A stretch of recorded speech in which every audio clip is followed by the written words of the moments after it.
Andy, I have a question for you. What's the difference between Marxism, socialism, communism, Leninism, capitalism, and whatever else you'd like to add? Of course, anybody could Google such answers or simply use common sense, but I'm interested in your response, which I suspect will differ from that of my friends. Thanks, Andy. Okay, Anthony, first off, these terms are of limited value in understanding what any particular individual believes in.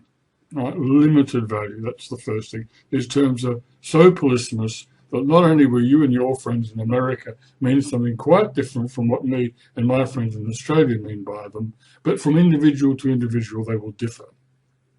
Okay? So if someone tells you, oh, so-and-so is a socialist, don't think that tells you anything about them at all. Look at the specific things, bundle of things a person says or believes in, and make your own judgment on that.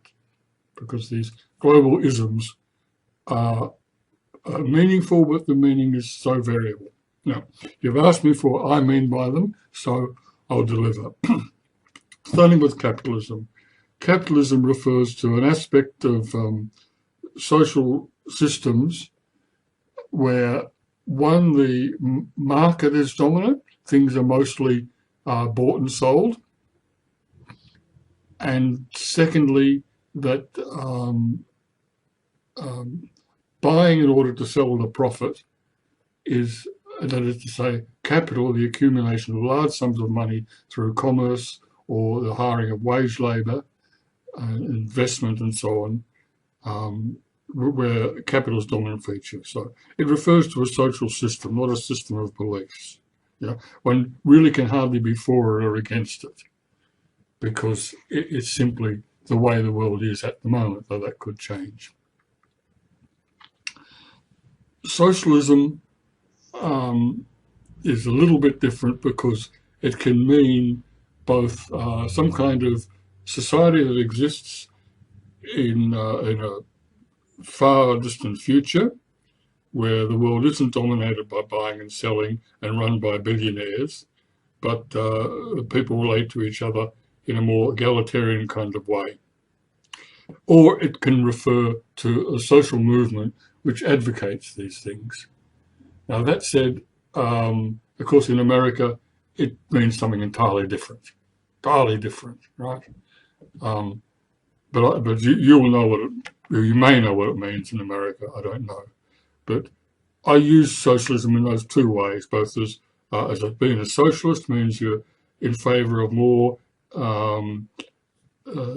equal relations between people, more democracy, more solidarity between people, the community supporting each other in the community, less individualism and greed, and a social movement that looks forward to such a world. Now, socialism in that sense, referring to a movement, is a very broad category. And within that, there are different currents has emerged. Socialism meaningfully has existed as a political current since the early 19th century.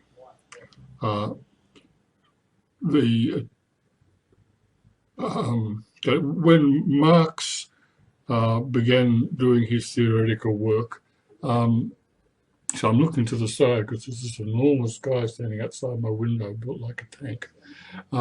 Anyway, Marx started his work. He joined an already existing socialist or communist movement. Those two words are at root identical.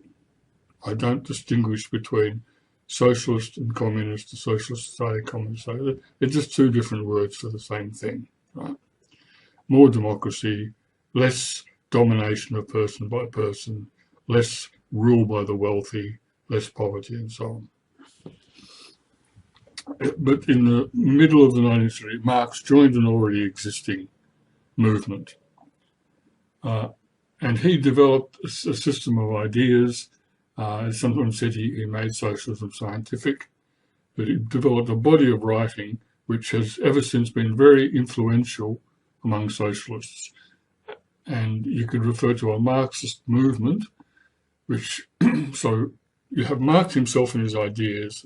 Sometimes one labels those set of those ideas as Marxism. Probably more correctly, Marxism refers to a whole movement that came after Marx for the 150 years since his life, in which his ideas have been much changed around. So Marxism is now an incredibly diverse set of ideas with very little in common from one person to another. I'm a Marxist, but I have very little in common with lots of people I know who also call themselves Marxists. So even in a very diverse range of views, socialism, Marxism is a very diverse range of views as well. Marxism is not a form of society. It's just a system of views denoting a social movement. You also have Anarchism, which arose within socialism as a sort of a different current of thinking, which is more to do, well, it's hard to say the difference, but it's more hostile to the formation of states, more about living in the moment, direct action and so on, than achieving a future society, but that's hard to say. You have also archaic terms like Trotskyism. I was a Trotskyist, but I regard the terms pretty irrelevant now. Leninism, yeah. Leninism, it's a funny term, really. You don't find many people call themselves Leninists these days. It's usually used in an abusive sense by socialists or anarchists to refer to people who have a very sort of doctrinaire or centralized vision of how socialism can be achieved, who see the socialist movement as sort of very tightly organized and disciplined, whereas most people see it as a much more diverse kind of thing. The main issue one has in relation to what Americans mean by socialism and communism is this, that someone like Bernie Sanders calls himself a socialist. What he means is he would like America to be like Western Europe. Now, it's obvious that Western Europe are capitalist countries. The market is dominant.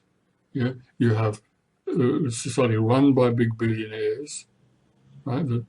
But nevertheless, there's a system of mutual social support. If you get sick, there's a public health system to look after you. Everyone has the chance to public education. So that's what Bernie Sanders means by socialism. Right? What, of course, a member of the Republican Party means by socialism is really what they're referring to as like the Soviet Union of the Stalin period. For want of a better word, I would refer to that as what you had in the Soviet Union as Stalinism, bureaucratically administered society. State control of things is nothing to do with socialism. But the state running welfare systems is something that has emerged as a kind of compromise with the collapse of capitalism in the interwar periods.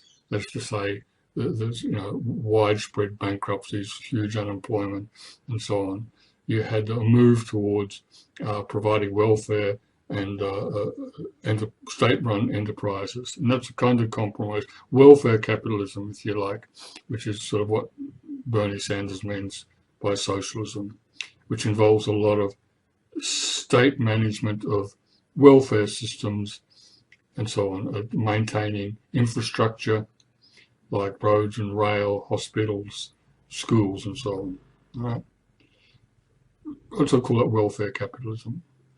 And a lot of people who are socialists would be in support of that, but it's not their ideal. Their ideal is that these things should all be run cooperatively by the people working in them with the support of the people using those services. Okay, sorry I can't be clearer than that. It's a very messy business. I hope that's of some help to you.